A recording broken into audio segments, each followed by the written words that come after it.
खडकवासला धरणातून विसर्ग आणि वाढवणार, उजेड असेपर्यंत जास्तीत जास्त पाणी सोडण्याचे अजित पवारांचे आदेश।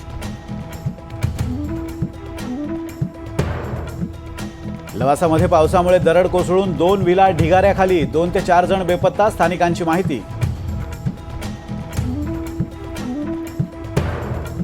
पुण्यासह साताऱ्याला रेड अलर्ट, पुढचे 2 दिवस मुसळधार पावसाचे, शाळा आणि महाविद्यालयांना उद्या सुट्टी।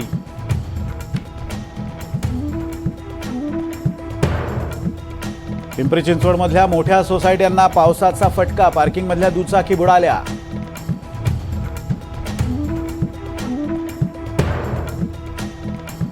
आळंदीतल्या इंद्रायणी नदीनं ओलांडली धोक्याची पातळी, पुराच्या पाण्यात 2 कंटेनर वाहत आले, नदीवरील दोन्ही पूल वाहतुकीसाठी बंद।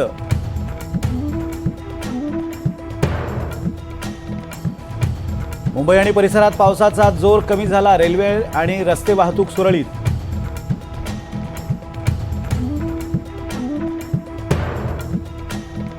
तुळशी आणि विहार पाठोपाठ तानसा आणि मोडक सागरही ओव्हरफ्लो, मुंबईतल्या 7 तलावात 66% पाणी साठा।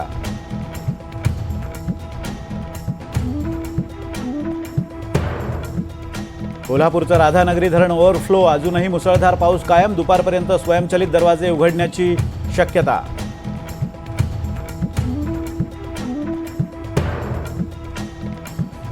मुसळधार पावसामुळे पुण्यातील भिडेपूल पाण्याखाली, नागरिकांना सतर्कतेचा इशारा।